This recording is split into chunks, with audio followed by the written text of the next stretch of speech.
Wah, narasumber kita sudah bergabung. Selamat bergabung, Kak Juli. Kita sambil menunggu untuk para sobat-sobat kita yang ada di Instagram ini.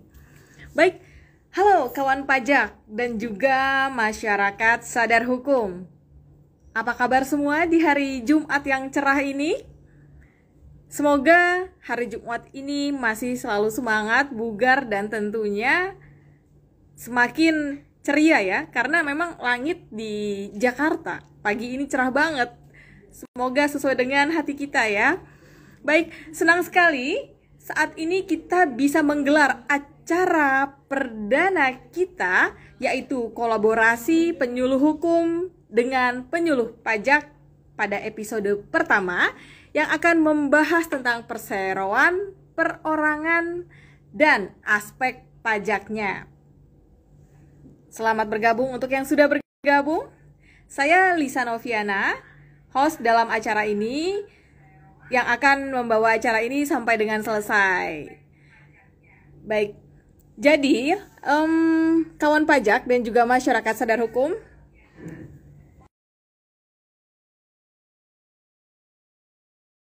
oke, mute, sorry. Dalam mendorong kemudahan berusaha di Indonesia ya, pemerintah sudah banyak banget membuat program-program yang bagus. Salah satunya yaitu dengan adanya perseroan perorangan atau disebut juga dengan PT Perorangan. Jadi saat ini mendirikan badan usaha bisa lebih mudah dengan adanya perseroan perorangan. Pastinya kawan pajak dan juga masyarakat sadar hukum ingin mengetahui lebih lanjut mengenai apa itu perseroan perorangan dan bagaimana cara mendaftarkannya, bagaimana cara mendirikannya, dan juga bagaimana cara penerapan pajaknya. Tidak pakai lama, langsung saja kita panggilkan ketiga narasumber kita, penyuluh hukum dari Badan Pembinaan Hukum Nasional, Kementerian Hukum dan Hak Asasi Manusia, dan juga penyuluh pajak dari kantor wilayah DJP Jakarta Selatan 2. Semoga tidak ada kendala dan bisa langsung bergabung. Kita panggilkan dulu. Halo untuk yang sudah bergabung. Nanti kawan-kawan yang bergabung silahkan apabila ingin berdiskusi atau bertanya kepada para narasumber yang sudah kita hadirkan. Ya, siapkan pertanyaan kalian dan juga berdiskusi. Para narasumber pastinya akan menjawab pertanyaan teman-teman, kawan pajak dan juga masyarakat sadar hukum. Hai, Halo, Kak Lisa. Kadi. Halo, Kak Juli dan Kak Rozak. Apa kabar? Alhamdulillah baik. Baik. Ini posisi salah satu narasumber dekat dengan saya, jadi suaranya agak bergema. Ya, mungkin bisa di-mute gitu ketika saya ngomong.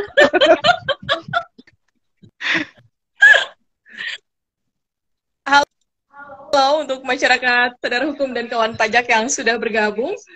Saya akan memperkenalkan dulu secara singkat ini ketiga narasumber kita. Seperti yang sudah tadi saya katakan bahwa ada tiga narasumber dari penyuluh hukum BPHN dan juga penyuluh pajak dari Kanwil DJP Jakarta Selatan 2.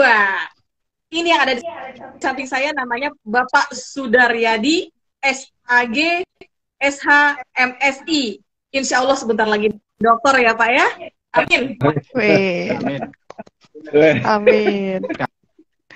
Beliau ahli di bidang hukum khususnya kekayaan intelektual dan juga mengenai perdata dan banyak lagi ya, tapi memang spesifikasi beliau adalah kekayaan intelektual dan perdata.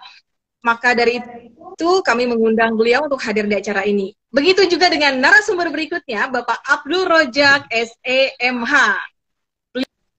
Beliau memiliki segudang kegiatan yang terkait dengan penyuluhan hukum di Indonesia. Keahlian beliau juga mengenai kekayaan intelektual dan perdata. Halo, sapa pemirsanya dong. Suaranya mantul ini Bapak Rojak nih. Karena deket dengan saya. Baik, di mute Pak ketika saya ngomong Pak. Baik, untuk yang sudah bergabung. Dan satu lagi narasumber kita yang paling cantik, muda, bersemangat. Kita kalau melihat wawancara narasumber kita yang satu ini, pastinya akan langsung ingin melakukan sesuatu ya, seperti pendaftaran perseroan perorangan kali ya. Terima kasih, Beliau Kak adalah Lisa. Kak Juli. Iya, sama-sama Kak Juli. Beliau adalah Kak Juli Setia, SE, ahli pajak. Karena keahlian beliau, maka beliau menjadi penyuluh pajak di Kanwil DJP Jaksel 2. Betul sekali. Gimana kabar? Halo masyarakat sadar hukum dan juga kawan pajak. Alhamdulillah baik Mbak Lisa. Bagaimana Kak Lisa sendiri kabarnya? Bang Rozak dan juga Pak Yadi. Baik. Alhamdulillah. Ini suara saya bagus nggak terdengar? Terdengar jelas. Bagus, Mbak. Jelas. Mental-mental nggak? Kayak bergema gitu? Enggak, bagus. Bagus ya? Iya. Oke. Bapak, Ibu, kakak-kakak. Laki manggil kakak ya, karena kalau saya lihat masih pada muda-muda ini kan. Masih seger-seger gitu, energik, semangat. Berapi-api. Baik, Kak Sudaryadi, Kak Rojak, dan juga Kak Juli. Hari ini, sesuai dengan tema, sebelum kita masuk, saya mengucapkan terima kasih banyak karena telah berkenan untuk menghadiri acara online ini yang tujuannya menyebarluaskan kepada masyarakat mengenai perseroan perorangan. Tapi banyak mungkin dari masyarakat yang masih belum tuntas dalam memahami apa itu perseroan perorangan nih Bapak Ibu. Jadi untuk mengawali kayaknya saya mau bertanya dulu nih tentang perseroan perorangan dalam konteks definisinya. Jadi perseroan perorangan itu tuh apa jelasnya gitu? Kenapa bisa ada perseroan perorangan, bisa ada perseroan biasa gitu? Tapi ini kita khusus pada perseroan perorangan. Silahkan Bapak Ibu, siapa nih yang mau menjawab nih? Mungkin saya dulu barangkali kali saya. Silakan Bapak. Kakak. Sebelum saya mulai, saya mau pantun dulu, boleh nggak Mbak Lisa ini? Boleh. Silakan. Kata orang Betawi, kebetulan saya orang Betawi. Ya, kalau mau dibilang cakep, itu harus pantun katanya. Kalau mau dibilang cakep, harus pantun katanya kalau orang Betawi. Tapi Bisa dibuktiin. pantun udah cakep. Bisa dibuktiin Mbak Lisa. Saya coba Bisa, ya. langsung. Halo Azmi, halo Francisca, dan semuanya selamat bergabung. Lanjut Bang, Lanjut. pantunnya. Ada ular masuk ke gua.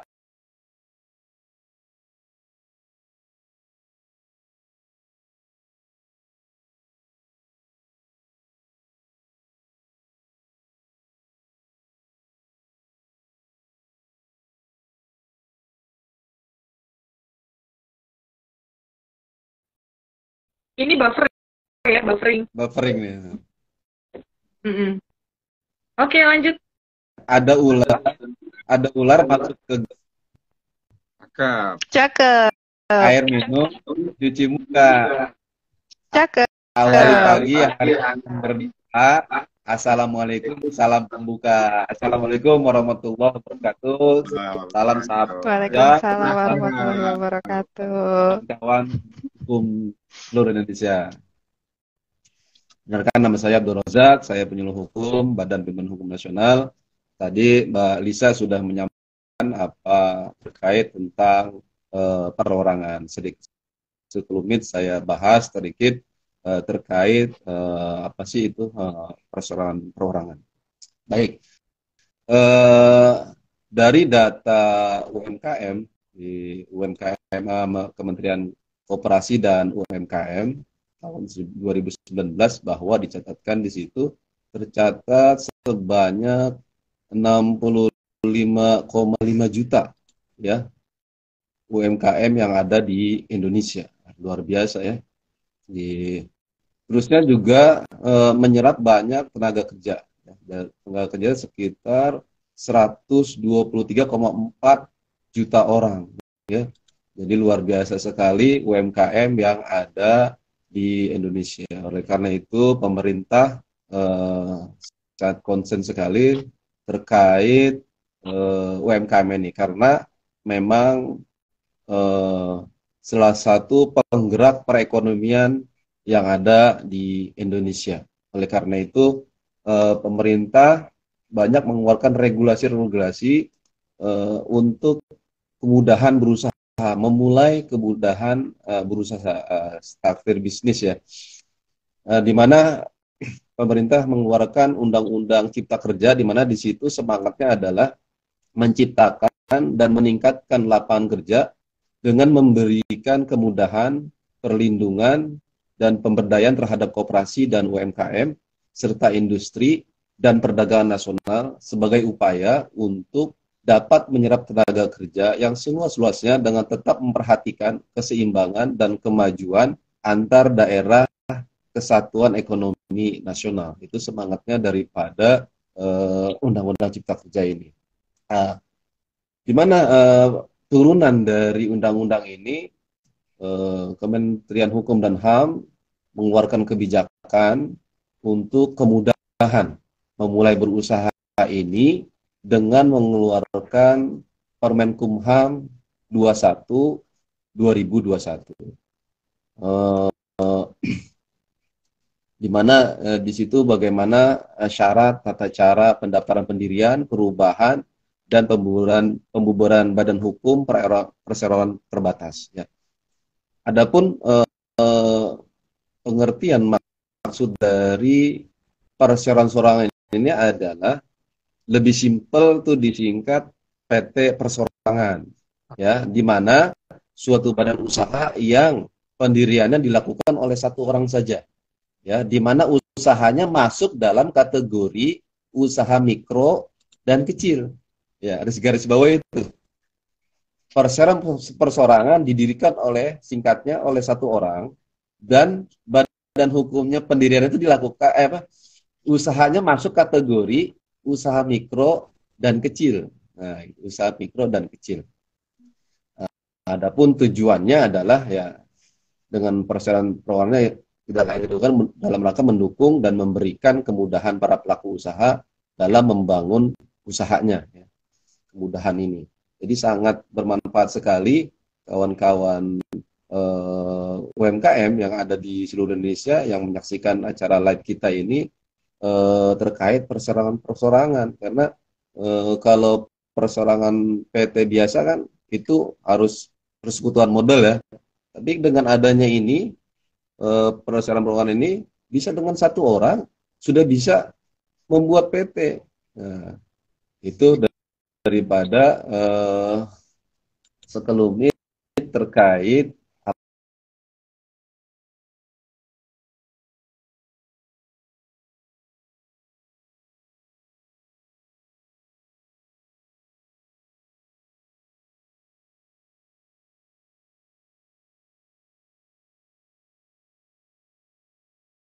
masing-masing buffering juga. Oke, ya sudah. Lanjutkan, Bang.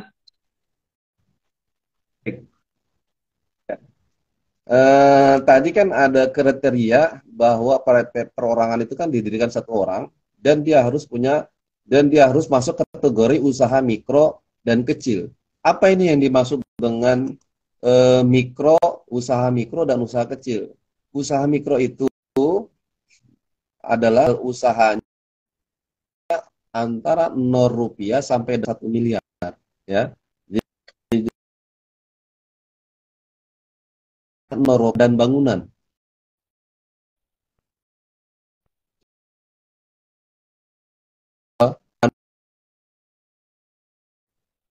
Omsetnya per tahun kurang lebih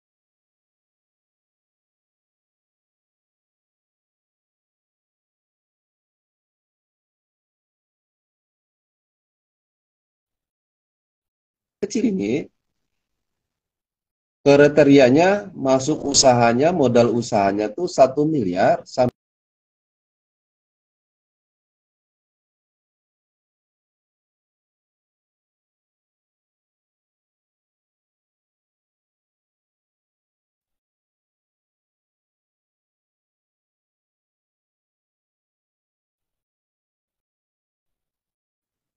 kecil. Jadi harus bedakan tuh antara usaha mikro dan usaha kecil. Usaha mikro, dia modalnya pasti 0 sampai 1 miliar. Kalau usaha kecil, antara modalnya antara 1 miliar sampai 5 miliar. Nah, itu terkait kriteria daripada usaha mikro dan kecil. Itu Baik. saja sekelumit, Alisa, terkait pengertian dan kriteria apa itu perseroan perorangan dan kriteria daripada usaha mikro dan kecil. Terima kasih, Mbak Lisa. Lanjut ya. Ayo. Baik, Bang Jack, terima kasih banyak.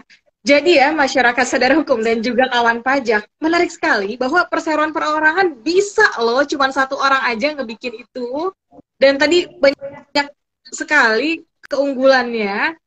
Belum banyak deh, baru disebutkan beberapa gitu kan. Tapi saya yakin ada keunggulan-keunggulan lainnya. Tadi yang sudah disebutkan itu adalah bisa didirikan satu orang gitu ya. Terus kemudian mengenai modal usaha.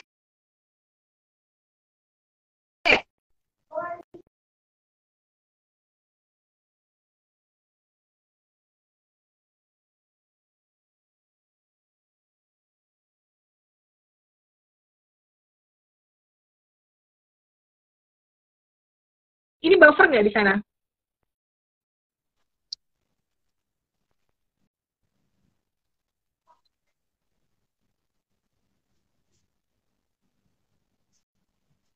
Halo? Halo Lisa. Ya. Iya, buffer ya? Tadi suaranya buffering ya? Iya, Nggak jelas ya? iya Kak Lisa Oke. tadi sempat Lanjut. Oke. buffer. Ini udah oke kok. Lanjut. Ya, Tapi oke. jelas tersampaikan atau harus diulang lagi nih pertanyaannya nih? Tanya boleh diulang. Oh, baik. Ya, dari yang tadi sudah disampaikan oleh narasumber kita mengenai perseroan perorangan, ada beberapa keunggulan di dalamnya. Tapi apakah ada keunggulan lainnya lagi mengenai perseroan perorangan ini?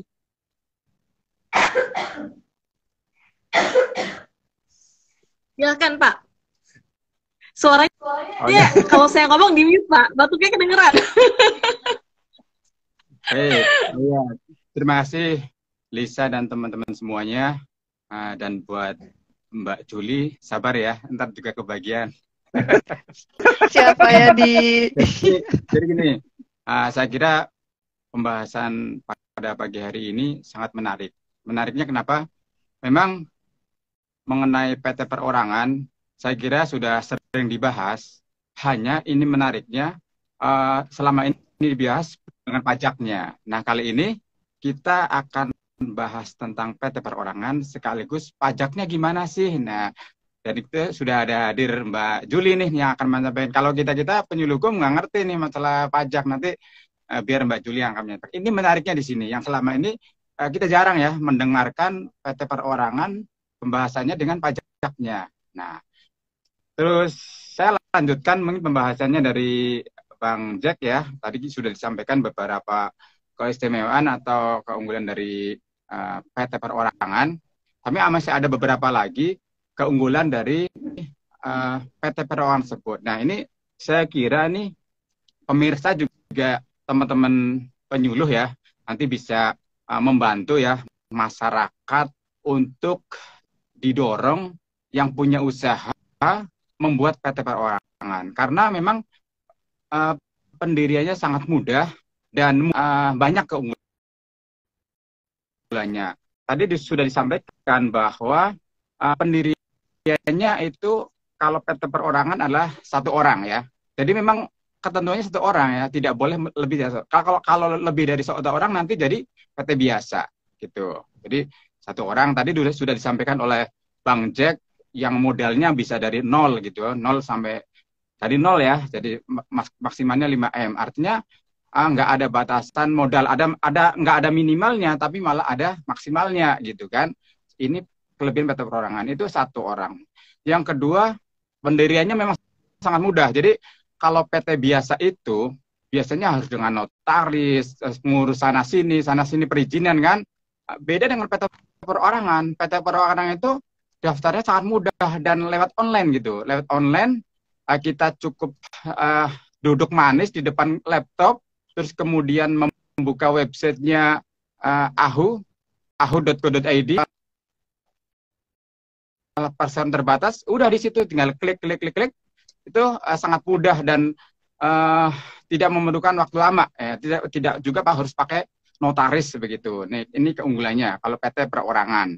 Terus kemudian tanggung jawabnya terbatas. Jadi tanggung jawab terbatas apa maksudnya? Jadi selama ini kadang kalau kita belum jadi PT, usaha kita sering bercampur, keuangan kita sering bercampur antara uang pribadi dan uang usaha. Jadi untungnya di mana bingung, gitu kan?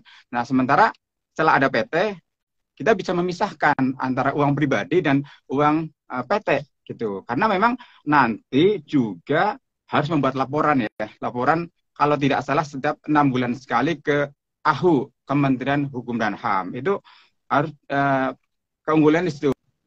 Jadi dipisahkan antara uang pribadi atau pribadi dengan PT. Nah, selanjutnya karena ini adalah satu orang yang pemegang saham, itu juga sekaligus sebagai direktur. Jadi Bapak Ibu, teman-teman masyarakat ya yang akan membuat PT perorangan itu selain pemegang saham juga sekaligus sebagai direktur gitu kan. Karena hanya satu orang gitu. Terus kemudian biayanya juga sangat murah nih Mbak Lisa dan teman-teman semuanya. Biayanya daftar untuk PT perorangan cuma 50.000. Itu apa ya istilahnya hanya segelas kopi di Starbucks misalkan, itu pun enggak, masih kurang gitu kan. Masih kurang, itu cuma di kafe biasa 50.000 gitu. 50.000 dan itu udah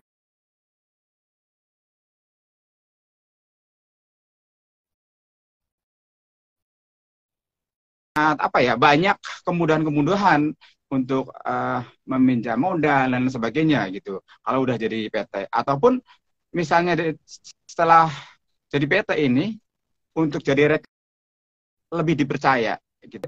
Punya usaha tapi nggak punya PT, kemudian pinjem bendera orang untuk jadi rekanan. Nah, yang dapat profil apa track record itu benderanya teman gitu, padahal usahanya kita. Nah, ini kemudahan, inilah kemudahan ada PT perorangan. Kalau punya usaha nggak usah pinjem benderanya teman kan, langsung aja daftar untuk jadi PT perorangan. Biaya cuma 50.000 gitu kan, cuma 50.000 ya, nggak sampai segelas kopi di Starbucks. Lihat sedikit lagi Lisa ya, lanjutin ya, sedikit lagi ya. Ada lagi, jadi ada memperoleh insentif pajak. Nah, ini nanti Mbak Juli nih, maksudnya apa nih PT perorangan itu memperoleh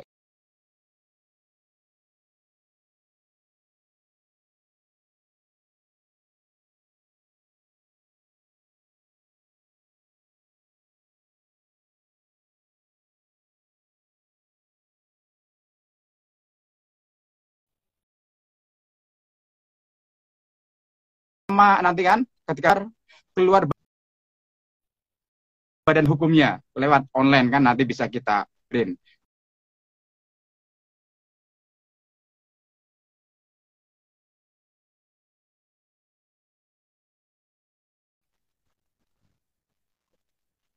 Bayar 50.000 gitu kan.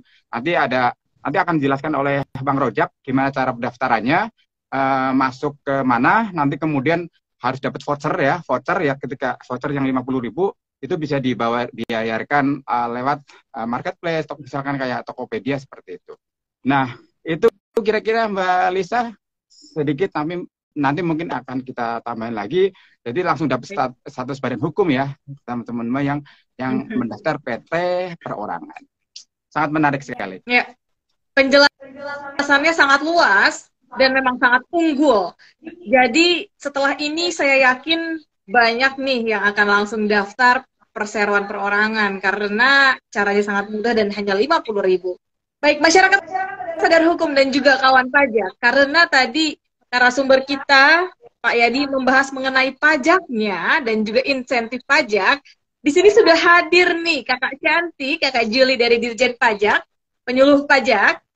Nah, Kak, mau tanya dong, kalau perseroan perorangan ini, apakah memiliki kewajiban membayar pajak? Jadi, apa saja sih yang menjadi kewajiban untuk perseroan perorangan ini atas pajaknya? Terus kemudian tadi tuh, ketika Pak Yadi menyebutkan insentif pajak, nah maksudnya tuh kayak gimana? Ini langsung ada 2 pertanyaan nih kayaknya nih.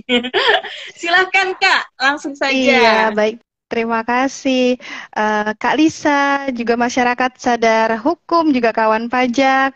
Baik, jadi kalau untuk kewajiban pajaknya, sebelum kita membahas sampai kewajiban pajaknya, mungkin lebih enak kalau kita bahas kenapa sih ada kewajiban pajak gitu ya Kak Lisa ya.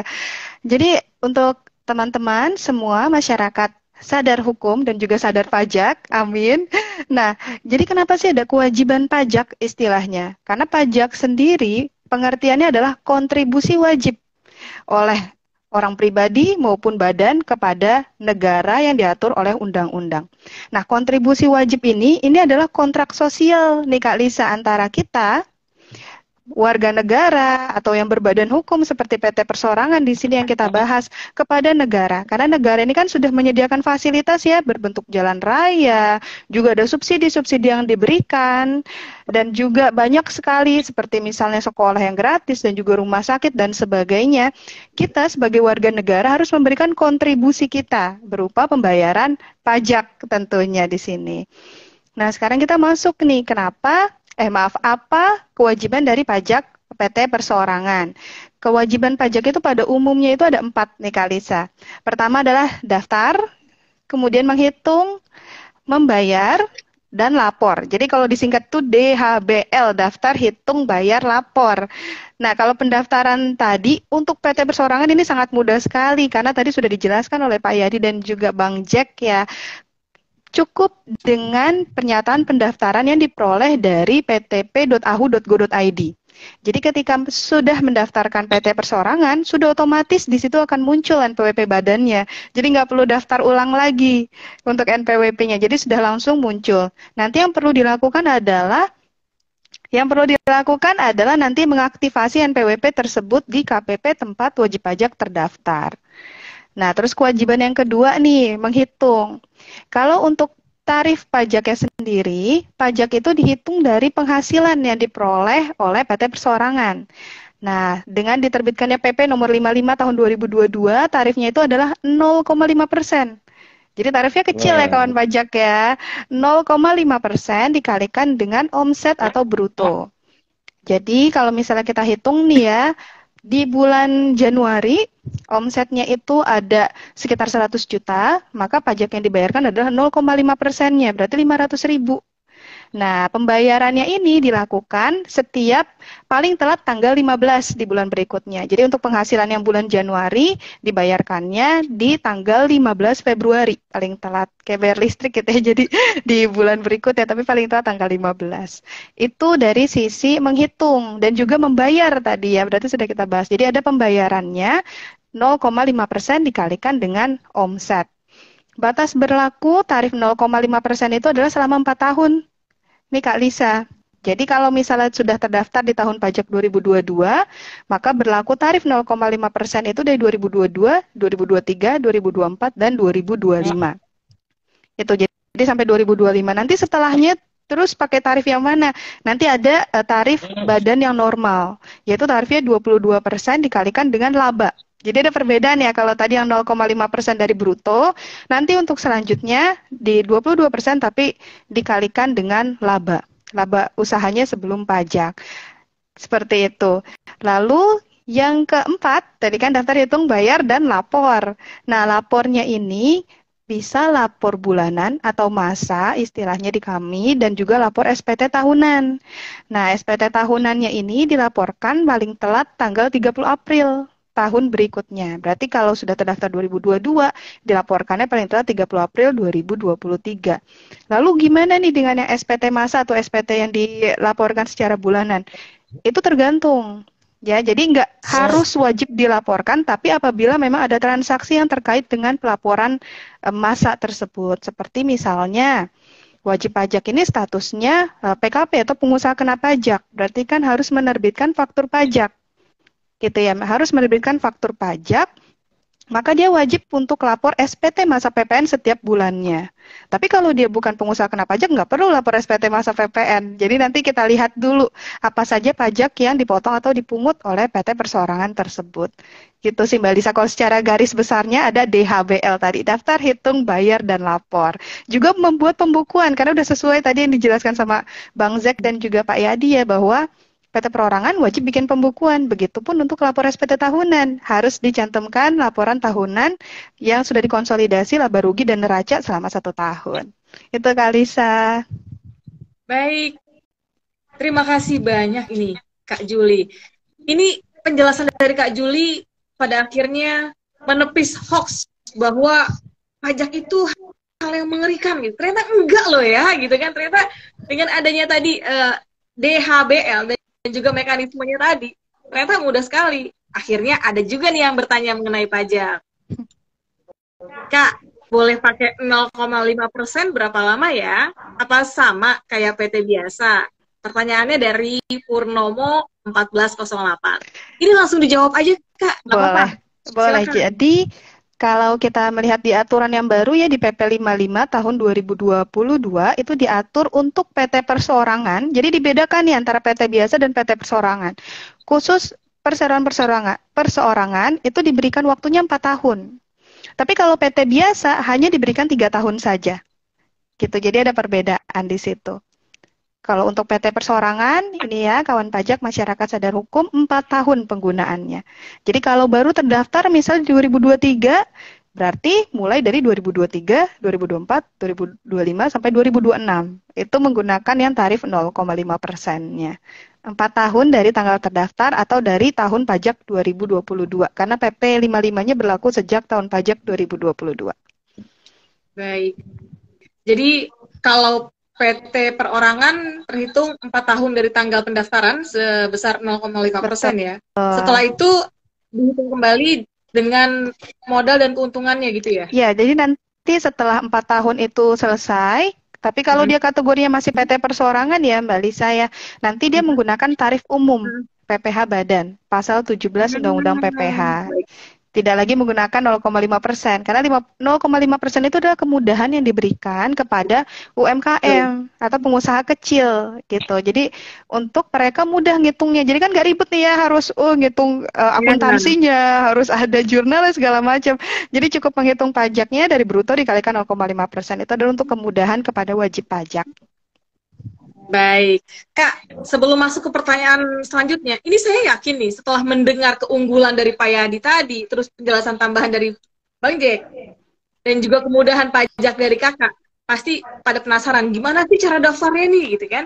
Tapi sebelum kita masuk ke dalam itu, ini ada pertanyaan lagi dari Fandi Fanani. Wah, ini ahli di bidang apa nih? Di bidang KI juga, di teman kami nih. Beliau juga pengusaha kebetulan. Beliau tanya, ya, Kak, saya mau nanya dong, kalau di restoran itu sebenarnya pajaknya dikenakan ke konsumen atau si pengusahanya sih? Dasar hukumnya apa ya? Nanti kalau dasar hukum bisa dibantu juga nih sama penyuluh hukum nih. Silakan Kak Juli. Iya, boleh nih. Kalau di restoran ini memang jadinya banyak ada kesalahan persepsi atau perbedaan persepsi nih ya Kak Lisa ya. Biasanya kalau di restoran kita makan itu kan ada namanya pajak daerah, pajak restoran yang dikenakan sebesar 10%. Nah, ini biasanya banyak disalahartikan bahwa itu adalah pajak pertambahan nilai atau PPN.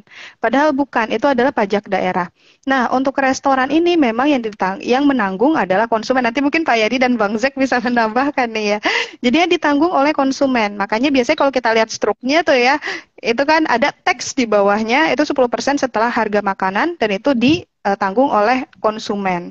Tapi itu bukan pajak pertambahan nilai, karena kalau untuk restoran itu tidak boleh dikenakan PPN, karena sudah dikenakan pajak restoran, jadi nggak double nih, nggak double. Nah, kemudian kalau untuk pemilik restorannya bagaimana? Misalnya contoh, saya nih orang pribadi punya restoran, kan tadi pajak restorannya sudah dibayarkan ya oleh konsumen. Apakah saya nggak perlu bayar pajak? Tetap ada kewajiban pajaknya, yaitu dari penghasilan yang saya peroleh.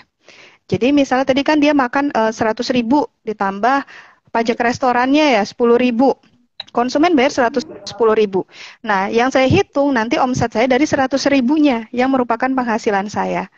Nah, itu dikenakannya apabila dia statusnya masih pengusaha kecil dengan batasan maksimal omsetnya dalam 1 tahun adalah 4,8 miliar, maka dia dikenakan 0,5% juga nih Kalisa. Gitu. Jadi tarif pajaknya sama. Cuma bedanya, ini sekalian saya bahas, bedanya orang pribadi, UMKM, dengan PT perseorangan, karena PT perseorangan ini kan sudah berbadan hukum ya kali saya. Jadi untuk yang khusus pengusaha, dia statusnya orang pribadi, omsetnya belum mencapai 4,8 miliar, itu dikenakan tarif 0,5% juga, dan ada penghasilan bruto tidak kena pajak istilahnya, yaitu sebesar 500 juta. Ini khusus untuk orang pribadi saja. Jadi misalnya contoh, saya omsetnya ini misalnya untuk tahun 2022 rutin deh setiap bulan 100 juta, kita anggap sama gitu ya. Jadi dari bulan Januari sampai dengan Mei, kalau di totalin nih ya, itu kan jadi 500 juta. Nah itu saya nggak perlu setor pajaknya. 0,5%-nya masih belum terhutang. Tapi sejak Juni itu baru terhutang pajak 0,5%-nya. Tapi lagi itu khusus untuk yang orang pribadi saja. Gitu. Kalau PT perseorangan tetap dapat kemudahannya nih, cuma tarifnya itu 0,5% dan dikasih waktu selama 4 tahun, tapi tidak dikenakan 500 juta tadi. Tidak dikenakan penghasilan bruto, tidak kena pajak, karena dianggapnya sudah berbadan hukum. Gitu Kak Lisa. Terima kasih untuk Ya, terima penjelasannya. kasih banyak nih penjelasannya. Semoga menjawab ya, Kak Fandi Fanani. Terima kasih loh atas pertanyaannya. Ini juga sudah ada pertanyaan yang masuk. Tapi sebelumnya, untuk melanjutkan yang tadi Kak Juli, agar nggak lupa nih ya, karena tadi sempat disinggung juga.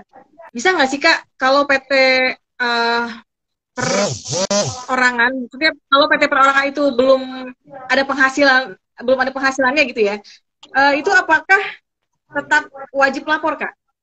Iya, jadi kalau PT Perseorangan sudah daftar nih ya, misalnya di Januari 2022, tapi ternyata belum ada kegiatan yang pakai PT Perseorangan tersebut, maka untuk kewajiban pembayarannya tentunya tidak ada. Nah, tetapi untuk pelaporannya, seperti tadi SPT tahunan yang paling telat 30 April, itu tetap ada. Nah, ini masyarakat sadar hukum dan kawan pajak. Kewajiban lapor tetap ada. Kenapa? Karena tentunya petugas pajak kami taunya dari mana nih? Nggak ada penghasilan kalau bukan dari SPT tahunan yang dilaporkan. Karena ketika melaporkan SPT tahunan juga melampirkan pembukuannya. Laporan laba ruginya, neracanya tentu kita tahu dari situ gitu Kak Lisa. Sehingga kewajiban lapor tetap ada. Walaupun nggak ada pembayaran ya, karena memang tidak ada objek pajaknya nih yang untuk dipajakin gitu. Tapi kewajiban lapor tetap ada dan itu mudah, Kalisa. Jadi semua sekarang mulai dari pendaftaran, kalau kita mau bayar gitu ya, bikin kode billing sampai dengan pelaporan, itu cukup menggunakan satu website saja, djponline.pajak.go.id. Laporan orang pribadi, badan juga sama, website-nya djponline.pajak.go.id. Jadi cukup one stop application istilahnya. Wow. Luar biasa sekali. Jadi tetap harus memenuhi laporannya ya sebagai kewajiban administratif, tapi nggak usah bayar pajak karena belum ada penghasilan gitu ya. Baik. Terima kasih. Nah ini sebelum lanjut pertanyaan lagi dari hostnya, kita jawab dulu nih pertanyaan dari pemirsa. Dari im.ifendi. Izin bertanya, untuk pendaftaran PT perorangan, apa masih memerlukan akta pendirian? Nah ini untuk penyuluh hukum nih sepertinya, Bang Jack atau Pak Yadi nih, silahkan. Pak Yadi, Pak Yadi. Pak Yadi, silahkan. Baik, terima kasih. Menjawab itu mungkin sekaligus kita menyampaikan syarat pendiriannya ya, Kak Alisa ya. Saya boleh ya? Boleh. Silakan. Oke. Pertanyaannya, apakah masih dengan akta pendirian ya? Ya, betul. Oke. Nanti jadi nanti akan disampaikan oleh Bang Jack untuk cara pendaftaran. Jadi itu melalui aplikasi gitu ya. Jadi melalui aplikasi langsung bisa daftar gitu ya. Jadi tidak menggunakan notaris. Jadi kalau seperti itu berarti pendiriannya langsung berbadan hukum gitu.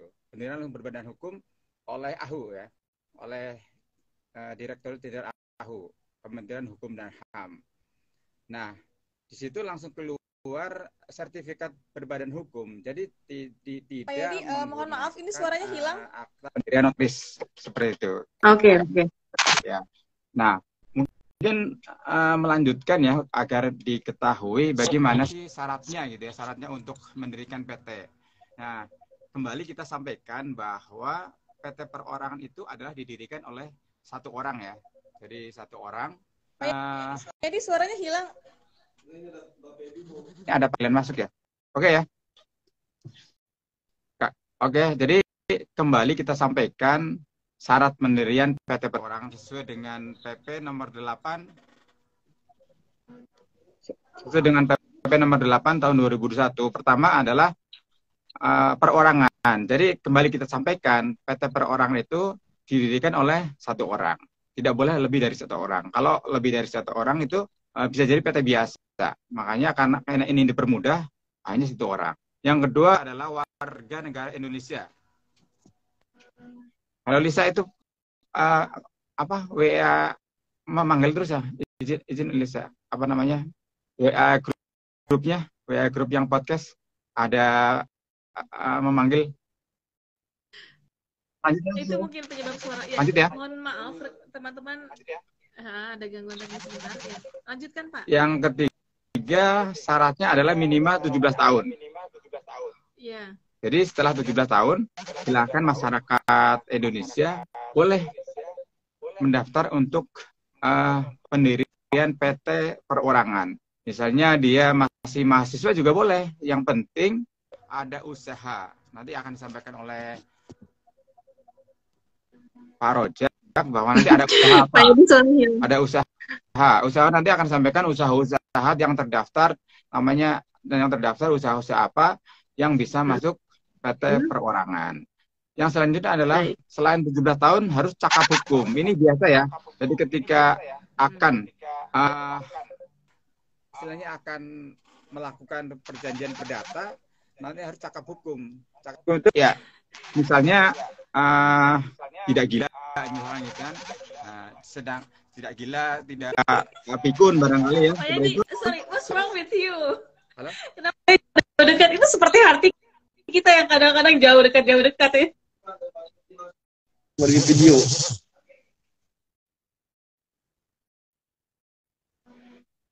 Halo Lisa. Terima panggilan. Oke, lanjut Pak, lanjut. Ini izin ya, Feby memanggil terus ya. Halo Lisa, lanjut ya. Cakap hukum. Yang terakhir, jadi kesimpulan terakhir itu modal maksimal adalah 5 miliar. Tadi sudah disampaikan ada mikro dan usaha kecil. Tapi kalau disimpulkan semua adalah maksimal 5 miliar. Jadi ketika modalnya sudah lebih dari 5 miliar ya? Maka tidak bisa lagi menjadi menjadi PT perorangan. Kira-kira itu, Lisa. Pak Yadi, suaranya agak nggak kedengeran. Kita cut dulu. Semoga suara saya terdengar dengan baik ya. Baik, masyarakat sadar hukum dan juga kawan pajak. Penjelasan dari Pak Yadi semoga tersampaikan dengan baik suaranya. Karena materi ini sangat penting sekali, baik untuk kita sendiri dan juga masyarakat. Baik, Pak Yadi, lanjutkan Pak Yadi. Silahkan. Cukup dulu, Lisa. Seperti itu. Cukup dulu. Oke, cukup dulu. Baik. Ya, terima kasih banyak tadi untuk yang sudah bertanya dan langsung dijelaskan mengenai syarat-syarat pendaftarannya. Tadi juga ada komentar dari Kak Fandi Fanani, terima kasih atas jawabannya. Kemudian, tadi pertanyaan dari im.effendi juga sudah terjawab ya, semoga sudah terjawab. Ada lagi pertanyaan dari, statement dari Purnomo. Wih, bojuk ya, dapat ekstra setahun pakai pajak 0,5%. Maju terus UMKM Indonesia. Makasih Kak Juli ya. Baik, selanjutnya dari Aryadi Teguh. Halo Pak Teguh, selamat siang. Pak Teguh bertanya, jika ada penambahan modal melebihi 5M di PT perorangan, apakah harus berubah badan hukumnya? Bagaimana dengan pajaknya? Apakah berubah prosentasenya? Wah, ini langsung menyasar kepada narasumber penyuluh hukum dan juga penyuluh pajak ya. Untuk mengawali penyuluh hukum dulu, Pak Yadi atau Bang Jack, silakan dijawab. Silakan. Ya, saya coba jawab, Mbak Lisa. Ya. Baik, silakan. Jadi PT perorangan harus merubah status badan hukumnya menjadi PT Persekutuan atau Modal atau PT biasa jika Permen Kumham 17 ayat 1. Pertama, pemegang saham menjadi lebih dari satu orang. Jadi kejawab tuh yang tadi tuh, ya. Kalau udah lebih dari 2 orang udah masuk PT biasa. Jadi memang udah peraturan seperti itu. Kemudian yang kedua, tidak memenuhi kriteria UMKM, usaha mikro kecil. Kan tadi udah saya kasih tahu tuh, kriterianya 0 sampai 1 miliar itu mikro, kecil 1 sampai 5 miliar. Tadi pertanyaan Mas Teguh, ini kalau di 5 miliar gimana? Nah, bukan hanya itu aja. Kalau ya udah pasti dia masuk ke usaha menengah masuknya. Berarti dia harus berubah PT biasa. Kelihatannya di mana? Di laporan keuangannya juga bisa. Nggak hanya modal. Nggak hanya modal. Dari 6 bulan sekali, kan dia ngelapor tuh. Tadi kata Pak Yadi kan begitu. Dan itu memang peraturannya seperti itu. 6 bulan sekali dia laporan ke Kementerian Hukum HAM, laporan keuangannya. Karena itu kelihatan tuh. Bagaimana pergerakan dia. Nah, dari situ kalau dia ngelewatin dari 5 miliar tadi, dia harus sudah berubah. Harus berubah. Jadi PT biasa. Udah 5 miliar ke atas. Itu terkait perubahan. Adapun kriteria UKM yang dimaksud dengan dijelaskan memungkinkan didirikannya pendirian itu berdasarkan langkah-langkahnya adalah mengubahnya yang pertama melakukan perubahan status melalui akte notaris dia. Kalau udah jadi PT biasa ya karena kalau PT perorangan kan dia langsung nggak perlu ke notaris. Itu kan kemudahan dari perorangan memang seperti itu. Karena emang kita bagaimana sebanyak-banyaknya nih dengan adanya PT persorangan ini kesempatan pelaku usaha ya untuk dia mempunyai badan hukum jadi PT lagi, wah gagah pokoknya, apalagi jadi direktur sendiri, gagah. Memang tapi sekali lagi dia klasternya UMKM. Kalau udah ke atas udah beda. Dia harus berubah. Kalau udah di atas 5 miliar Mas Teguh, udah 5 dia harus berubah. Statusnya lewat notaris, ya lewat notaris. Udah nggak boleh lagi dia langsung. Nah, disebutkan bahwa di akta tersebut isinya pernyataan pemegang saham, memuat perubahan status PT perorangan menjadi persekutuan modal, kemudian perubahan anggaran dasar, ya semula pernyataan pendirian berubah. Perubahannya PT perorangan menjadi anggaran dasar PT biasa. Itu notaris sudah paham itu perubahan-perubahannya. Jadi kalau mau buat untuk jadi PT biasa nanti notaris di situ akan dikasih arahan dan linknya juga nanti dikasih tahu di sana cara mendaftarkannya juga sama notaris tersebut dikasih tahu bagaimana berapa biayanya nanti dari notaris itu dikasih tahu. Itu kalau udah menjadi PT biasa ya. Jadi kalau udah jadi PT, kalau jadi biasa modal di atas 5 atau dia laporannya ya sekali lagi laporannya dia udah di atas 5 miliar, udah dia harus berubah dari PT perorangan menjadi PT biasa. Perubahannya ada di Permen Kumham 21/2021. Terusnya perubahannya nanti dibawa ke akte notaris dan nanti di notaris dikasih kok penjelasan. Itu aja sih Kak Kalisa. Baik, terima kasih Bang Jack. Semoga menjawab ya pertanyaannya. Pak Teguh, terima kasih atas pertanyaannya. Selanjutnya ini ada lanjutan dari pertanyaan yang tadi. Bagaimana dengan pajaknya? Apakah berubah persentasenya? Silakan Kak Juli. Iya, betul. Jadi kalau misalnya dia sudah berubah nih ya dari PT persorangan yang tadinya 4 tahun kan ya, jangka waktunya yang 0,5%, kalau berubah menjadi PT biasa itu hanya diberikan 3 tahun saja. Tarif yang 0,5%. Itu kalau omsetnya dalam 1 tahun masih belum melebihi 4,8 miliar. Tapi seharusnya kalau modalnya sudah 5 miliar ke atas, tentunya omsetnya lebih besar dari itu gitu ya Kak Lisa. Tentunya ini tarifnya akan berbeda nanti kalau dia sudah di atas 4,8 miliar. Perbedaannya apa? Dia sudah harus menghitungnya itu menggunakan laba sebelum pajak. Karena kan dianggap sudah mumpuni nih ya, sudah bisa membuat laporan keuangan dengan baik, sudah bisa menghitung dengan baik juga. Jadi yang digunakan adalah laba sebelum pajak dikalikan dengan tarif PPh badan 22%. Itu pun ada kriterianya lagi nih Kak Lisa. Kalau penghasilan dia masih 4,8 miliar omsetnya ya sampai dengan 50 miliar itu masih diberikan fasilitas PPh badan. Jadi bisa dapat 50% pengurangan PPh-nya. Berarti yang tadi 22% masih dikalikan 50% lagi. Tapi ada persentasenya. Jadi sampai dengan 4,8 itu dapat yang 50%, sisanya tidak. Nah, itu nanti mungkin lebih enak kalau kita ada hitung-hitungannya gitu ya Kak Lisa. Tapi seperti itu, dia menggunakan tarif PPh badan normal 22%. Seperti itu. Jadi tidak boleh lagi pakai 0,5% kalau sudah di atas 4,8 miliar. Dan juga harus menjadi pengusaha kena pajak nih Kak Lisa. Pengusaha kena pajak ini artinya dia harus menerbitkan faktur pajak setiap transaksi yang dilakukan, kecuali usahanya memang yang bukan termasuk terutang PPN, seperti restoran, rumah makan, gitu itu nggak wajib untuk PPN. Karena kan sudah ada pajak daerahnya. Tapi kalau dia sembako atau pengadaan barang, itu dia wajib menjadi pengusaha kena pajak. Kalau sudah di atas 4,8 miliar. Jadi ada perubahan nanti perbedaan di persentasenya ya, Betul. dan menjadi pengusaha kena pajak. Betul Kak sekali. Teguh, semoga menjawab. Semangat berusaha, semangat menjadi pengusaha, penyuluh hukum dan juga pengusaha. Wow, it's so cool. Nah, kalau misalnya masih ada yang akan ditanyakan, silakan ditulis aja di kolom chat. Dan untuk masyarakat sadar hukum dan juga kawan pajak, juga silakan bertanya. Yang belum bertanya, boleh akan dijawab ya pastinya. Salam. Ada lagi yang akan bertanya nih.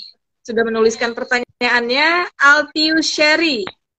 Mau tanya dong, untuk PT perorangan bisa, oh tadi sudah dijawab nih, mungkin baru bergabung ya. Bisa tarif 0,5% sampai kapan? 4 tahun Iya. loh, saya jawab. Tapi nggak apa-apa, dijelaskan lagi gimana. Iya, Silakan. jadi 4 tahun terhitung sejak 2022 ya. Nanti 2022 4 tahun batasnya. Tapi kalau terdaftarnya baru di 2023 misalnya nih berarti dihitungnya dari 2023 4 tahun. Khusus PT Gitu. persorangan, kalau PT biasa 3 tahun saja. Baik. Habis ini daftar ya. Tadi sudah diinformasikan loh syarat-syaratnya. Tinggal bagaimana cara pendaftarannya. Akan kita bahas di sini. Jangan kemana-mana. Ini Syafrul Nurhali Melisa, love you. Aduh, ada-ada aja. Nah, selanjutnya karena tadi kita sudah membahas mengenai persyaratannya, langsung aja. Sepertinya tidak lengkap ya kalau kita tidak membahas juga dan menginformasikan mengenai bagaimana cara mendaftarnya. Silahkan. Bagaimana sih cara mendaftarnya nih, Bang Zek atau Pak Yadi? Mendaftar perseroan perorangan ya? Mas Yadi saya nih. Silakan. Silakan Bang Jack, ntar Ya, saya dia. nambahin. Oke. Ya, terima kasih. Cara pendaftarannya sungguh sangat mudah. Sangat mudah. Masyarakat sadar hukum, masyarakat pajak, masyarakat pelaku UMKM, buka laman ahu.com. Ahu, klik. Nah, di situ nanti akan keluar Ditjen Ahu Online. Nah, di situ ada menu-menunya, diantaranya ada Simpadu, Ahu Unduh, terus kemudian ada Ahu pendaftaran notaris, Ahu perseroan terbatas, ada juga nih. Ahu fidusia, Ahu perkumpulan, terus Ahu pesan nama badan hukum sosial, Ahu yayasan, Ahu badan usaha, ya banyak nih macam-macamnya tuh di situ di Ahu Online. Nah, kita adanya nih perseroan perorangan paling bawah nih, ya ada di situ perseroan perorangan. Klik di situ, ya klik di situ perseroan perorangan. Nanti akan ada pedomannya, ya pedomannya di situ. Jadi print pedomannya, masyarakat semua print pedomannya. Nanti situ akan mudah. Tapi jangan lupa siapin KTP udah pasti ya, KTP. Dan sekarang sudah dipermudah tadi kata Mbak Juli, sekarang NPWP sudah diintegrasi ke nomor NIK. Ya, mudah-mudahan ini jadi kemudahan lagi tuh. Udah nggak perlu daftar lagi, tinggal kita registrasi aja. Jadi nomor NIK kita sama dengan nomor NPWP. Wah, lebih mudah lagi ternyata. Ini luar biasa nih buat pelaku UMKM. Kemudian setelah sudah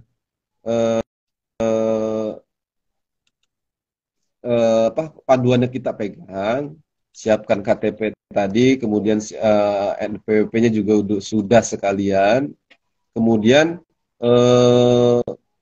kelompok KBLI-nya lihat apa itu yang mau direncana usaha Bapak Ibu yang akan laksanakan, apa di situ usahanya, di situ ada di KBLI 2020, lihat di situ badan usaha apa yang passion Bapak Ibu yang ada, yang lagi diusahakan itu. Situ ada, tinggal pilih. Tapi nanti itu setelah sertifikat dan pendirian ini selesai. Karena itu ada beda lagi aplikasinya, nanti setelah ini selesai dia harus ke ini lagi integrasi sih dengan OSS ya. Dengan OSS ya. Itu nanti itu udah terintegrasi, udah lebih mudah sekarang itu dengan OSS. Jadi setelah sudah daftar, siapkan nama PT-nya jangan lupa ya 3 minimal ya, karena ngerinya sama dengan pelaku-pelaku usaha yang lain. Jadi siapkan 3 nama itu. Jangan sampai nanti pas dimasukkan namanya sama dengan pelaku usaha yang lain. Jadi siapkan 3 untuk jangan sampai nanti ditolak di AHU online ya. Kemudian siapkan tadi vouchernya yang Mas Yadi setelah daftar tuh nanti dimintakan voucher pembayaran PNBP-nya ya, setelah daftar akunnya selesai, nanti setelah nama dan klasifikasi usahanya sudah di approve, nanti dimintakan bayaran PNBP-nya. Nah itu nanti pembayaran terserah di mana, di bank referensi yang ditunjuk, tadi bisa lewat kemudahan-kemudahan tadi, lewat apa tadi Mas Yadi itu Lazada apa tadi itu ya, lupa. Tokopedia bisa, Tokopedia, marketplace. ya. Pokoknya di bank persepsi yang ditunjuk, nanti di situ akan ada nomor akunnya. Nah setelah selesai dari situ, kembali lagi ke akun ke AU online, daftar lagi tuh setoran kita tuh, masukkan, nanti diverifikasi lagi. Nah setelah itu selesai, udah paling beberapa jam itu atau sehari lah paling udah jadi tuh sertifikat dan itu pendirian pengesahannya.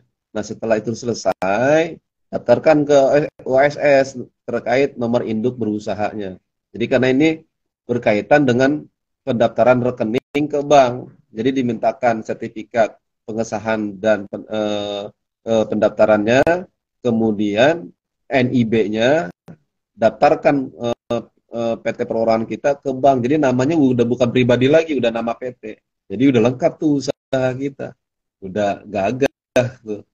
Jadi badan hukumnya sudah benar-benar legal secara hukum. Gitu sih Mbak Lisa terkait cara pendaftarannya. Pokoknya buka AHU online, di situ ada panduannya. Nah, nanti terkait yang gimana nanti ada di petunjuk tersebut. Itu aja Mbak Lisa. Baik, terima kasih. Jadi singkat, murah, dan cepat ya. Ayo langsung daftar setelah ini. Ya. Selamat bergabung untuk rekan-rekan kawan pajak dan juga masyarakat sadar hukum. Di sini juga saya melihat ada beberapa dari DJP Pajak ya. Tadi Pajak Jakarta Barat, ada juga Pajak Purwodadi. Halo, selamat bergabung. Ini terkait dengan pendaftaran. Boleh menambahkan? Ada pertanyaan dari KKL Sijol tuh. Mau nanya dong Kak, untuk PNS dan TNI atau Polri, boleh nggak daftar PT perorangan? Gimana nih Bang Jack? Boleh nggak? Gimana? Bang Jack atau Pak Yadi? Silakan. Iya, terima kasih. Mbak Elsie tadi ya. Terima kasih.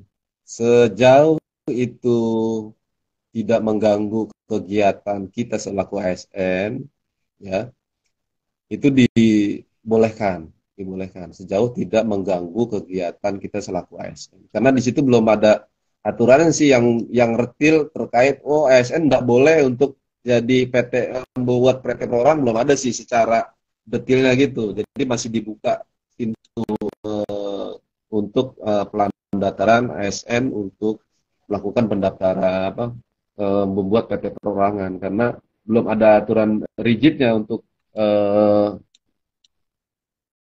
bahwa ASN itu tidak boleh untuk mendaftarkan PT perorangan. Nanti masih bisa dibuka untuk ASN, TNI Polri yang punya usaha UMKM untuk mendaftarkan pada usahanya menjadi badan hukum PT perorangan. Ya gitu aja Mbak Lisa. Baik. Terima kasih, semoga menjawab ya Kak Elsie. Ada lagi pertanyaan dari Kak Yulia Wiranti. Ini pertanyaan yang ditunggu-tunggu oleh Pak Sudaryadi sepertinya.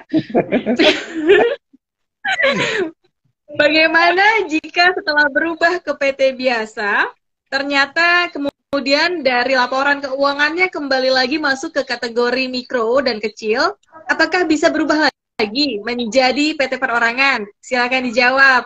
Pak Yadi kalau menjawab jangan jawab dengan jawaban yang melenceng, jawab seperti pertanyaannya saja. Silakan Pak Yadi. Baik, terima kasih. Saya akan mencoba menjawab. Jadi mungkin sebelum menjawab yang Mbak Lia, saya mau sekalian memberikan masukan yang menambahkan yang untuk cara pendirian. Boleh, Kalisa? Ya. Boleh. Mudah-mudahan sih nggak bertumpang tindih ya dengan jawaban Bang Jack. Jadi ini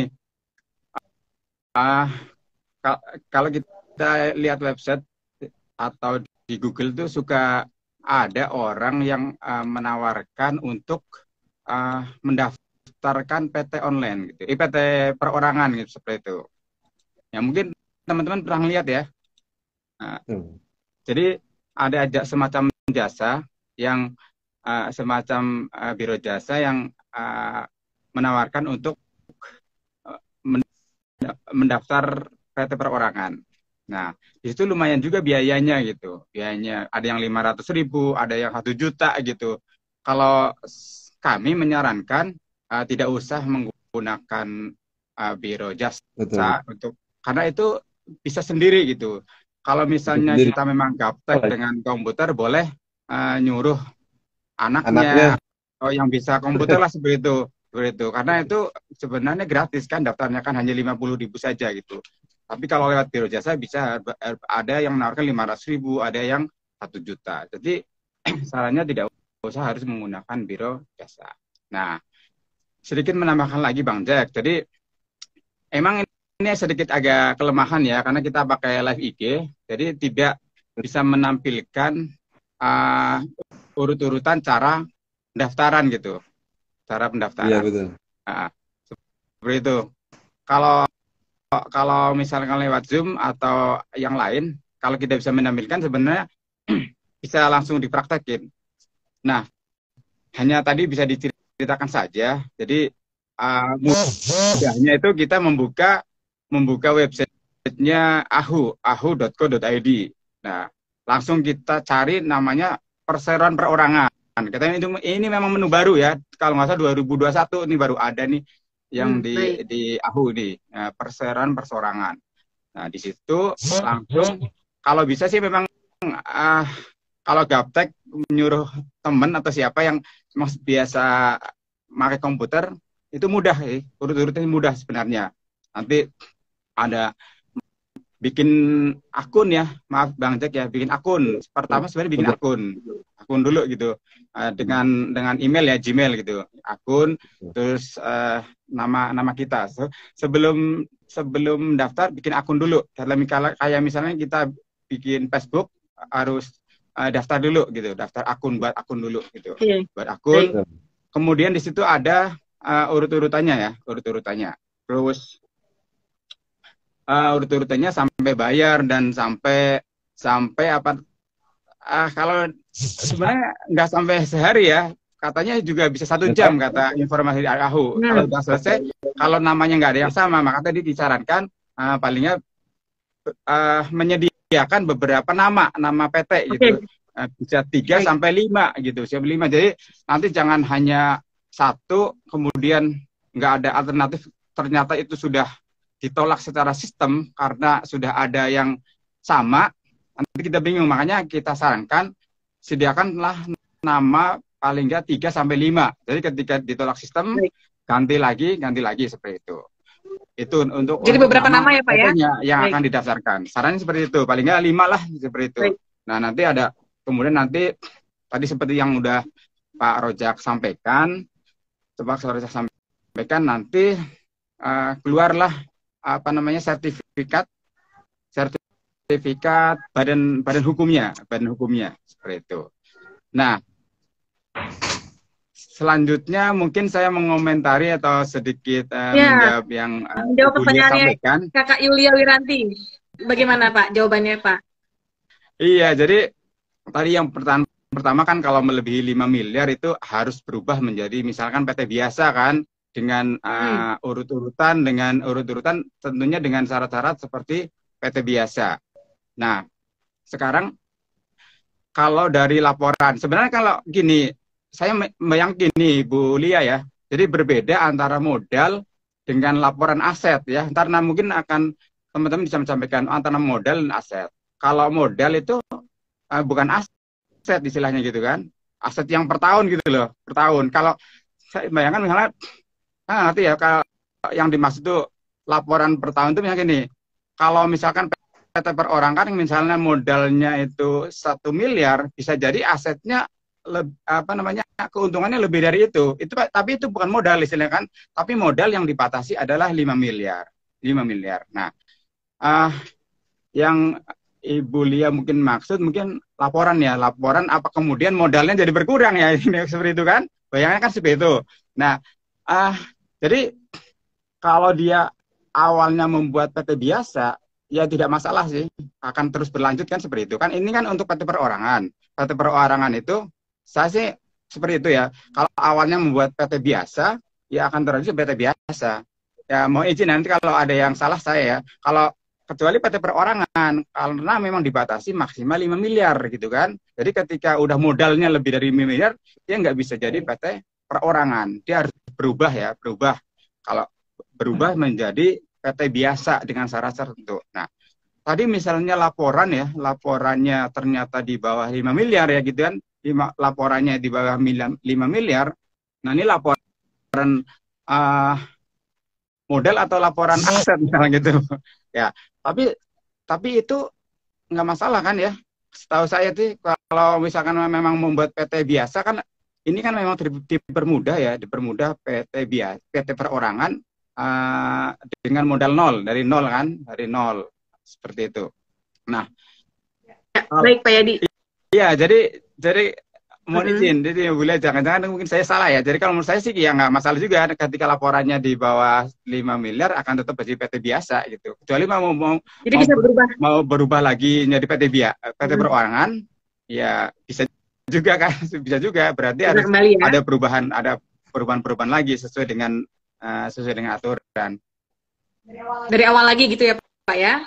Iya, ada awal lagi. Kalau misalnya memang berubah menjadi, kan ada juga kan misalkan ada pembubaran PT perseorangan juga ada beberapa PT misalkan gitu kan. Mungkin itu sih komentar. Semoga menjawab. Nanti kalau memang mau berubah menjadi PT perorangan ya berarti dari awal lagi kan gitu. Ya.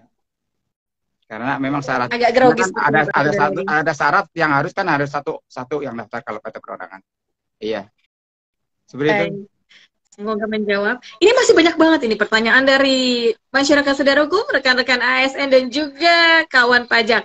Langsung aja ya saya bacain dari Umi Ozan. Wah, ini Bu Nur ini. Apakah PT perorangan yang didirikan seseorang kemarin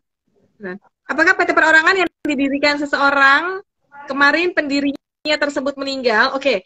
Kalau PT perorangan yang didirikan seseorang terus pendirinya meninggal, bisa nggak sih diwarisin ke anaknya? Atau anaknya harus mengajukan baru lagi untuk PT perorangan? Gimana nih jawabannya nih? Narasumber silahkan.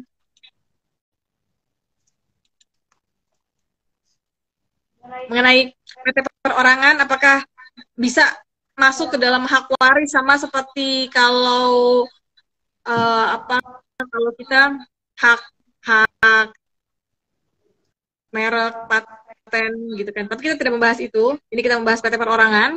Ketika pendirinya itu meninggal, apakah bisa diwariskan? Karena ini kan masuknya harta ya, harta ya. Ada dokumen di situ pengesahan menjadi PT perorangan.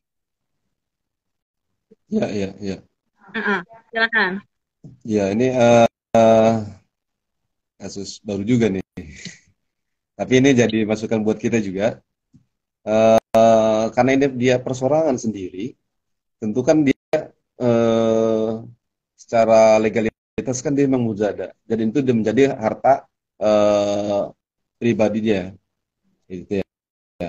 Karena ini meninggal, karena pes mayor keadaan yang mendesak, karena ini meninggal kasusnya, ya karena ini meninggal kasusnya, kan turut dibuktikan dengan surat meninggal ya dari pihak kelurahan, dari rumah sakit. Nah ini menjadi barang bukti, gitu, menjadi barang bukti bahwa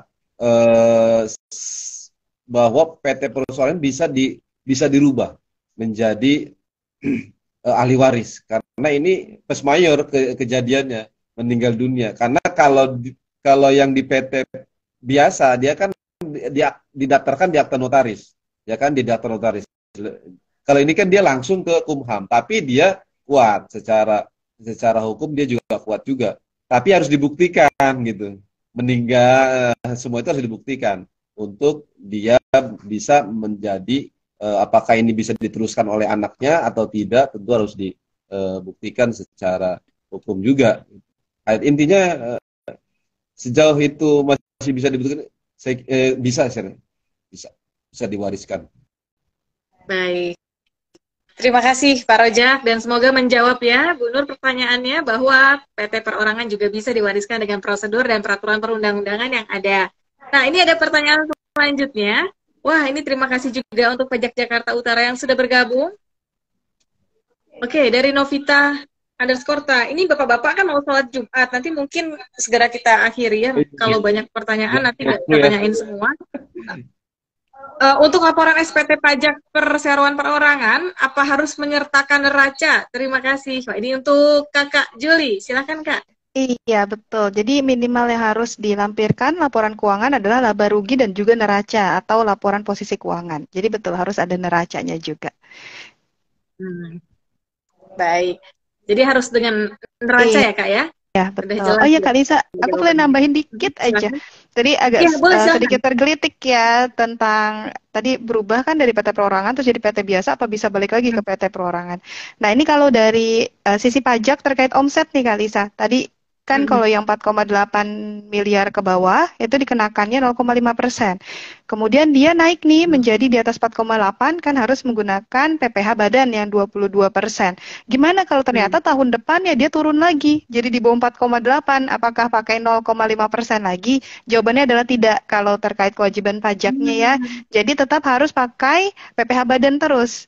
Gitu. Misalnya dia terdaftar 2022, omsetnya sudah langsung di atas 4,8, maka dia langsung harus pakai PPh badan. Gitu. Terus tahun depannya juga turun, itu tetap harus pakai PPh badan 22%. Nggak boleh balik ke PP 23 kalau dari sisi pajaknya. Ya, semoga Bu Lia masih mendengarkan. Ini ditambahkan jawabannya dari perspektif pajaknya, Ibu. Wow. Semoga memang ini memberikan manfaat ya yang lebih ya untuk rekan-rekan sekalian dan juga tentunya untuk saya sendiri juga. Nah ini Purnomo 1408, maksudnya minimal 3 itu 3 kata atau 3 huruf ya Kak? Enggak, pertanyaannya nggak receh kalau itu betul banget. Maksudnya nama PT perorangannya itu disiapin 3. Ini langsung aku jawab aja nih, soalnya tadi narasumber udah ngejawab. Siapin 3 nih, jadi kalau misalnya nanti yang satu itu gugur karena udah ada yang punya, bisa ada 2 cadangan atau 5, 3 atau 5 ya Pak ya. Pak Yadi tadi Pak Yadi menyarankan 5, ya. Bang Jack menyarankan 3, minimal 3 lah siapin. Iya gitu. Betul. Jadi Lisa betul itu maksud tadi cadangannya 5 nama, tapi betul ya tadi minimal 3 kata gitu. Nama perusahaannya 3 kata. 3 kata ya, bukan 3 huruf ya. Tapi 3 kata juga yang harus ada artinya. Misalkan cuma ABC ya, yang nggak bisa gitu. Tiga ABC kata atau ya. tiga nama nih? Karena berbeda, Pak. Maksudnya 3 nama PT perorangan atau 3 kata? Nah, untuk nama PT-nya 3 kata. Maksudnya kami menyarankan kalau mau mendaftar disiapkanlah 5 nama itu. 3 sampai 5 nama maksud itu. Baik. Takutnya nanti itu kan secara sistem nanti kalau ada yang sama akan ditolak oleh sistem AHU gitu kan. Nanti satu lagi misalnya seperti itu. Makanya kita sarankan siapkan 3 nama PT-nya gitu. Cuma untuk nama PT-nya itu 3 kata gitu. Oke. Minimal kalau mengenai nama, minimal 3 nama atau bisa juga 5 nama, tapi untuk satu nama PT dibuatlah 3 kata. Seperti itu ya? Ya. Berarti contohnya bisa ini ya, PT Yadi ganteng banget, PT Yadi keren banget, PT Yadi cool banget gitu. Jadi 3-3-nya harus disiapin. Kalau Pak Yadi maksimal 4. Tapi kalau Mbak Juli kan kalau pantun harus cakep. Mbak Juli belum bikin pantun udah cakep. Gue. Udah. Nanti bisa-bisa jadi mungkin akan mengomentari kita yang lamakan Mbak terus. Umi Ozan sampai tanyakan ya. Jadi terkait yang apa namanya jika meninggal gitu kan, jika meninggal. Nah, artinya ini kan yang meninggal ini siapa aja kan dia pemegang saham kan, pemegang saham. Pemegang saham, kemudian nah PT perorangan apalagi satu orang kan yang memegang saham pendirinya itu. Nah, jika meninggal dia akan menjadi jatuh ahli waris. Hanya memang harus ditentukan nanti ahli warisnya yang akan memegang itu siapa. Misalkan anaknya banyak kan harus ditentukan gitu kan. Tentukan yang akan memegang kembali saham yang tadi siapa. Ya. PT ya diganteng banget nggak tuh, ya kan? Oke, baik. Warisan sahamnya gitu. Harus menentukan siapa yang akan memegang saham. Jadi karena terkait saham maka bisa diwariskan ya, karena saham adalah harta. Apalagi itu ya. kan sendiri gitu kan? Iya. Pemegang saham sendiri. Ya, ini Fandi Fanani Kak mau tanya lagi, boleh nggak? Boleh aja. Nanti mungkin di belakang layar karena ini waktunya terbatas ya. Baik, ini Kak Elsie juga mengucapkan terima kasih. Terima kasih Bang Jack. Ini udah hampir jam 11:30 nih, masih ada pertanyaan sih sebenarnya, dikit lagi aja ya. Nah ini ya. untuk Kakak, iya betul. Untuk Kak mungkin Juli, Kak Juli tadi sudah dibahas sih sebenarnya sedikit tentang mekanisme pembayaran pajak PT perorangan. Cuman mungkin ada tambahan lebih detailnya untuk mekanisme pembayaran pajaknya nih. Kita harus baik. Kalau misalnya, contohnya tadi kita bayar 0,5% ya Kak Lisa. Jadi kalau mau bayar pajak kita nggak bisa datang ke kantor pajak dengan bawa uang. Nah, tapi kita harus buat kode billing terlebih dahulu. Jadi kode billing itu terdiri dari 15 digit angka. Itu buatnya tadi di website tadi djponline.pajak.go.id, ada di menu bayar, dibuat. Nanti ada kode akun pajaknya. Itu silakan bisa ditanyakan ke KPP atau di search di Google gitu. Ini kode pajak untuk bayar pajak ini apa, itu bisa, atau tanya ke penyuluh pajak gitu. Nah, nanti kalau sudah dapat kode billing itu dibawa ke bank, kantor pos yang menyediakan pembayaran atau lewat ATM, bisa lewat mobile banking juga, sama bisa lewat Tokopedia juga nih Kak Lisa. Jadi sangat mudah sekali untuk pembayarannya. Gitu. Jadi dari apa? Dari website yang sama ya Kak ya? DJP Online ya. Betul sekali. Seperti dengan pelaporan keuangan. Tadi kan pelaporan keuangan pakai website itu ya? Lapor SPT tahunan iya dengan website DJP Online. Kalau laporan keuangannya kita mengikuti ketentuan yang ada sih. Jadi tidak ada dari pajak harus seperti ini, tapi kita mengikuti ketentuan yang diatur. Baik.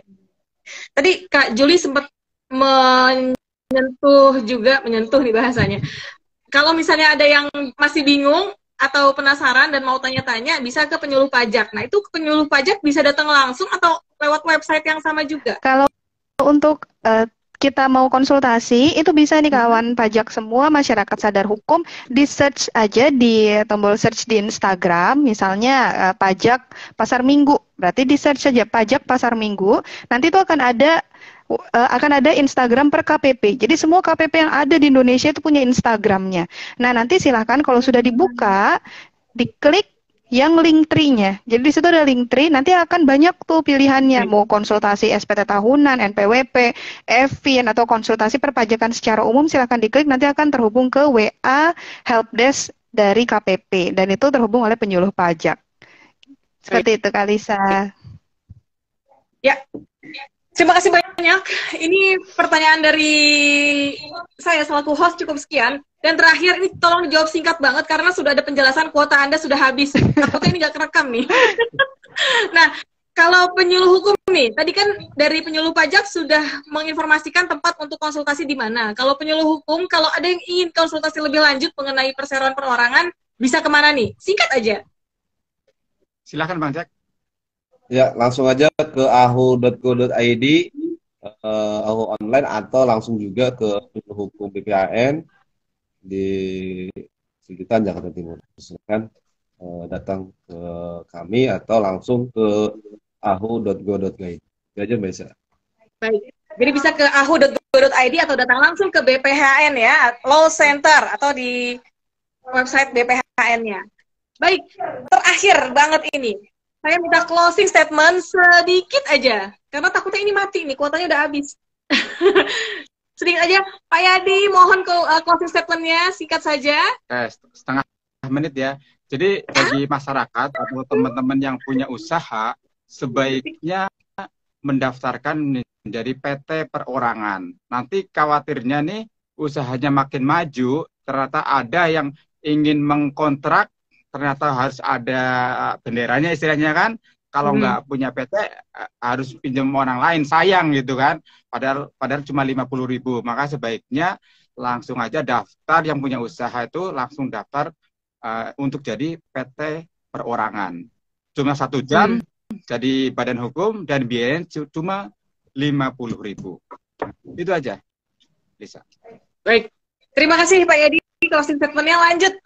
Bang Jack, silakan Bang Jack. Memanfaatkan kemudahan PT Persorangan untuk memudahkan usaha Anda. Itu aja. Baik, manfaatkan ya kemudahan berusaha ini. Kalau tadi dibuka oleh yang manis-manis, sekarang juga akan ditutup oleh yang manis-manis. Silakan closing statement-nya. Baik, terima kasih. Iya, kawan pajak yang sudah punya PT perorangan, jangan lupa kewajibannya, yaitu membayar dan juga melaporkan pajaknya. Itu saja, Kak Lisa. Baik. Terima kasih banyak, Kak Juli. Terima kasih banyak untuk ketiga narasumber kita Terima dalam kasih. episode pertama kolaborasi kali ini. Untuk masyarakat sadar hukum dan juga kawan pajak, terima kasih sudah bergabung. Ini baru episode pertama, nanti kita akan ada episode kedua lagi. Untuk yang bergabung di tengah-tengah atau yang baru saja bergabung, bisa dilihat kembali tayangan kami di Instagram Sabda Hukum atau di Instagram Pajak Jaksel 2. Nanti akan kami publikasi di sana. Akhir kata, saya Lisa Noviana, selaku host, mengucapkan selamat siang, terima kasih, selalu semangat, selalu bugar dan bahagia. Assalamualaikum warahmatullahi wabarakatuh. Wassalamualaikum warahmatullahi wabarakatuh. Bye, selamat hari Jumat. Terima kasih, Kak Lisa, Pak Yadi, Bang Jack. Sampai berjumpa lagi. Ya. Oke, Terima kasih Mbak Juli, hari ini dapat kuliah tentang pajak. Wah, keren. Iya, luar biasa. PT Yadi ganteng banget. Bye. Sampai jumpa.